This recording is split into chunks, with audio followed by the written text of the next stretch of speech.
Hola, ¿cómo están? Hoy vamos a hablar un poquitito sobre este equipo o esta emulación, ¿no?, del equipo real físico que es el Pultec. Vamos a hablar puntualmente del de Analog Obsession porque, como venimos diciendo, son gratuitos, entonces cualquiera lo puede adquirir.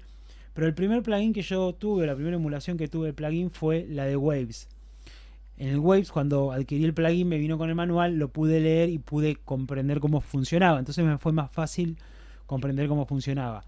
Pasa que desde que salió la primera versión o salió la versión hasta ahora, el que está lleno el mercado, no todo el mundo accede al manual o no puede accederlo o no lo tiene o realmente a veces se suele guiar por algunos videos, y los videos, sacando obviamente cuando uno toma masterclasses con Mix with the Master o Pure Mix, que los ingenieros ahí digamos que están a un nivel tan avanzado que no se van a poner a explicar para qué funciona un Pultec. Pero he visto bocha de videos o me alcanzan mezclas que han comprado, cursos de mezcla que han comprado, capítulos, porque suelen llamar a este movimiento del Pultec como algo mágico o como una curva y una contracurva que nunca terminan de explicarle a quien lo hace cómo funciona. Entonces vamos a explicarle bien cómo funciona el Pultec para que ustedes entiendan por qué, para qué se utiliza, por qué se utiliza y qué es lo que hace cada parámetro dentro de esta emulación. Se utiliza muy comúnmente para bombos y para bajos, y ahora vamos a ver por qué se utiliza para eso. Pero yo, por ejemplo, lo utilizo en mi canal de máster. ¿Por qué? Porque tanto los graves como los agudos me dan curvas tan abiertas que terminan a mi oído haciendo lindo el final de la canción. Digamos, ese canal de máster donde termina siendo la mezcla estéreo, me gusta cómo funciona. Lo uso obviamente de otra manera, no lo uso como lo vamos a ver ahora, pero no importa, ahora lo vamos a ver para casos puntuales y cómo funcionaría en el caso, por ejemplo, de un bombo. Vamos a ponerlo, acá lo tenemos, es la emulación, y acá tenemos digamos que es otro plugin para medirlo. El plugin recibe un impulso y va midiendo. Lo primero que vemos es que cuando está abierto el plugin, o sea, ya está prendido, el plugin genera un cambio en la curva, porque si ustedes ven que yo lo apago, se pone lineal, o sea, quiere decir que pasa por el plugin y no pasa nada. Ahora, si yo lo prendo, pasa por el plugin y así el plugin no esté haciendo nada, igualmente está haciendo algo. Genera como si pasara por todos los circuitos. Eso está muy, muy interesante. Esta perilla, ahora cuando ustedes ven que yo la voy moviendo, van a ver cómo esta zona también va a cambiar, lo cual hace que, está muy bueno lo que hizo Analog Obsession, a medida que yo voy pasando, me va haciendo cambios como si la perilla realmente afectara dentro del circuito. Al ponerlo en una posición, el circuito cambiaba y esto cambiaba mi sonido, por más que yo no esté usando ni bustear ni atenuar la señal. Vamos a poner que estamos con un bombo. Entonces tenemos 60 Hz. Vamos a elegir esa frecuencia. Sabemos que 60 Hz es una frecuencia preponderante para el bombo. Que entre 250 y 400, vamos a ponerle, está esas frecuencias molestas y medio acartonadas que enmascaran un poco nuestro sonido original. ¿Qué quiere decir? Que en esa zona está muy sucio o muy inentendible la señal. Entonces hace que sea más difícil notar tanto las frecuencias graves como las agudas. En este caso, puntualmente en el bombo, las graves. Entonces vamos a empezar a sumar, a bustear la señal. Y lo primero que vamos a notar, vamos a subirla 5 o 6 puntos. Lo primero que vamos a notar es que no sube solo 60 Hz, sino que arranca a subir muchísimo antes. Casi en 600, 700 empieza a subir la señal.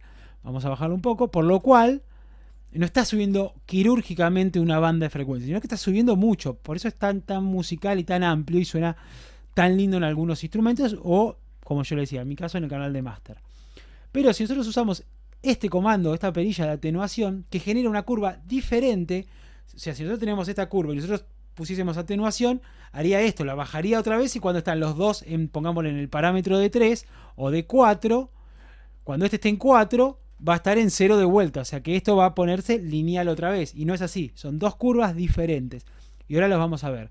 A medida que subamos la atenuación, vemos como sí empieza a bajar de acá, pero es mucho más abrupto lo que se produce en la zona entre 400, 300, ya empieza a bajar, hasta 900.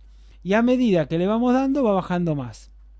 ¿Qué hace esto? Esta bajada de acá genera que se limpie esta sección de graves. Al ser diferente la curva, y acá la vemos como es diferente, entendemos, no es magia, no es nada raro, es una curva diferente que arranca muchísimo antes y digamos que su punto dulce de bajada está en otro lado con respecto al punto dulce de subida del busteo.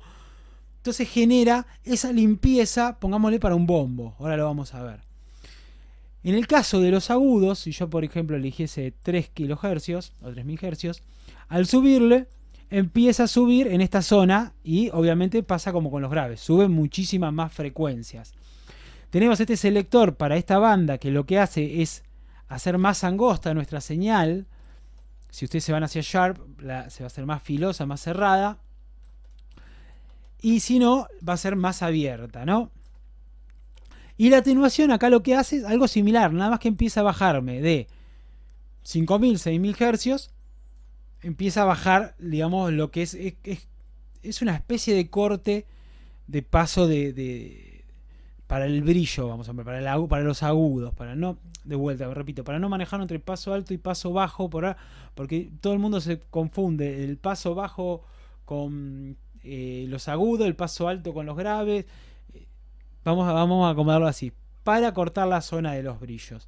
Para cortar la zona de los brillos, lo que estaríamos haciendo es dándole a la perilla de atenuación, ¿no? De esa manera la zona del brillo, la zona aguda, empieza a bajar un poquitito y a ser un poco más entendible esta, aunque le quite brillo. Bueno, esta perilla de atenuación hace algo similar, nada más que baja de a dB, digamos, este comando, ¿no? Atenúa más brutamente, si nosotros vamos haciendo, ven que lo hace más brusco.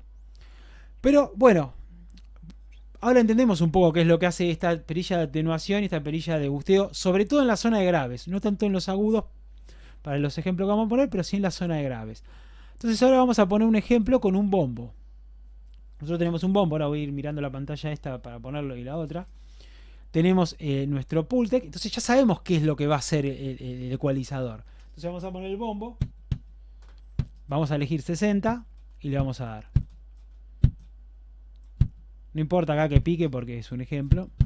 Si lo apagamos, cuando lo prendemos ganó 60 Hz. Y ahora si nosotros le damos, vamos a notar que el grave suena más limpio. La diferencia es notoria. Se limpia muchísimo esa zona grave. Ya si nos pasamos mucho, es como que empieza a perder la profundidad y a la vez no es que gana más limpieza. Pero este es un lindo punto para los graves. Ahora nosotros sabemos que nuestra curva, maneja la curva, por lo cual le podemos poner una curva de 6, no, prefiero de 7. Vamos a trabajar primero con 3 kHz para ver si podemos enganchar el kick.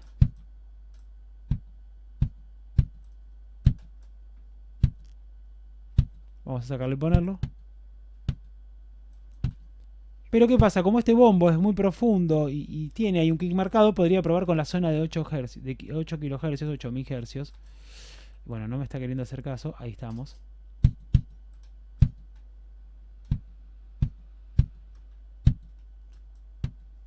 Eso es lo que teníamos antes y esto es lo que tenemos ahora. Ese es Romeo pidiendo para entrar. ¿Qué pasa, Romeo? Bueno, acá lo que vemos es un poco cómo el ecualizador trabaja con nuestro instrumento. Cómo es que esa banda de busteo y atenuación trabajan puntualmente. Cada movimiento que hacemos nosotros acá, sabemos qué es lo que está haciendo, porque cuando nosotros lo medimos, sabemos cuán profunda se hace esta curva de atenuación, cuán amplia es esta curva de busteo, y lo mismo para esto. ¿Por qué no atenué acá? Porque el bombo considero que no le tengo que cortar ese brillo del parche, que se lo tengo que dejar. Quizás si algún instrumento me lo pide, se lo podría hacer. Por ejemplo, un caso puntual. Ahora, como yo sé cómo funciona esto, yo sé que si tengo una voz y en 100 Hz le quiero dar un poco más de calidez, puedo. Pero tengo que tener mucho cuidado de atenuar, porque cuando atenúe, al estar corrido la curva, puede ser que esté bajando donde la voz hace entendible. Entonces, en vez de ayudarla y decir, no, pero los graves se hacen más nítidos, estoy perdiendo en lo que es entendible la voz humana. Entonces hay que tener mucho cuidado. Por eso es importante medir. Ningún plugin hace magia, ningún plugin tiene un proceso misterioso. Hay que revisarlos, hay que verlos, hay que probarlos. Son pasos muy tontos que hay que tener, pero son cosas que hay que aprender antes de aprender de ponernos a mezclar o de ponernos a trabajar con un plugin puntual. Se suele hacer esto de copiar, de a ver, este me explica que lo hago de esta manera y yo lo hago de esta manera. No importa, no sé lo que le está haciendo, no sé para qué funciona, le funciona. Esa es básicamente el ABC de no aprender a mezclar. Uno te dice cómo se hace una mezcla y el otro va y la copia. Y a la vez se va copiando y el audio se va degradando porque nunca son todos iguales los audios. Así que bueno, mientras Romeo sigue acá quejándose, espero que les sirva esto y que prueben a hacer esto, de testear sus plugins para saber qué es lo que les da cada uno y para qué lo pueden utilizar.